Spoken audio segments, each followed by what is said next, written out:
అప్పుల బాధలు వెంటాడుతున్నాయా? అయితే 6 జేవిఆర్ వారి జాతిరత్నాలు ధరించండి. హాయ్ వెల్కమ్ టు మనం టీవీ. నేను మీ మనోజ్. మార్వాడి గో బ్యాక్ నినాదం వెనుక అసలు ఏమన్నా కుట్ర ఉందా? ఎందుకు మార్వాడీలను టార్గెట్ చేస్తున్నారు?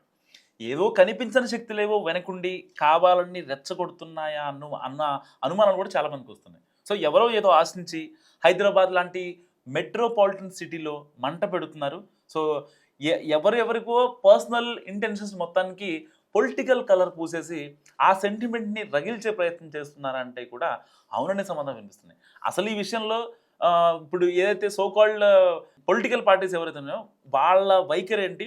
ఆ పార్టీని అధినేతలు మరి కనీసం రియాక్ట్ అవ్వాలి కదా! ఇది ఒక సోషల్ ఇష్యూ లాగా క్రియేట్ చేస్తున్న నేపథ్యంలో వాళ్ళెందుకు రియాక్ట్ అవ్వట్లేదు? తెలంగాణలో మార్వాడి గో బ్యాక్ అనే నినాదం ప్రకంపనలు రేపుతుంది ఒక 1 వీక్ 10 డేస్ నుంచి.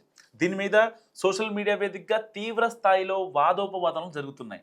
లేదు వాళ్ళని పంపించేయాలి, లేదు వాళ్ళు ఉండాలి, హైదరాబాద్ జీడీపీ పెరుగుతుంది అని చెప్పి. సో తాము మాట్లాడుతున్నది కరెక్టేనా లేదా కరెక్ట్ కాదా అన్న దాంతో సంబంధం లేకుండా ఎవరికి తోచిన వ్యాఖ్యలు వారు చేస్తూ ఇంకా మంటని ఎగదోస్తున్నారు పైకి.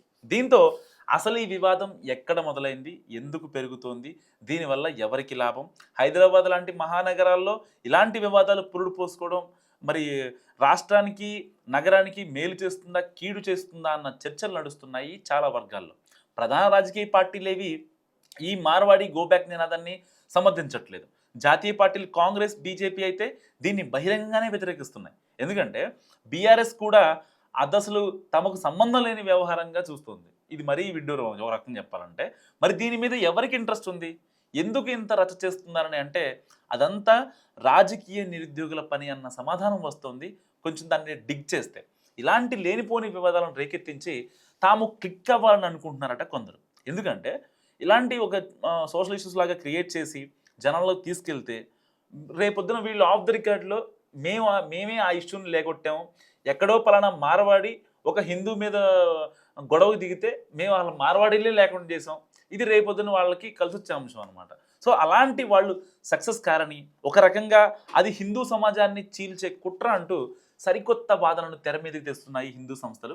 దీనికి మొదట్లోనే చెక్ పెట్టకుండా ఇలాగే కొనసాగనిస్తేనే హైదరాబాద్ మీద పెను ప్రభావం చూపెడుతుందన్న అభిప్రాయాలు సైతం బలంగా ఉన్నాయి. నిజంగా గంగా జమున తెహజీబ్ లెక్క అంతా కలిసి మెలిసి ఉంటున్నారని, ఇప్పుడు దానికి విఘాతం కలిగితే శాంతి భద్రతల సమస్య తలెత్తుందని కూడా అంటున్నారు కొందరు.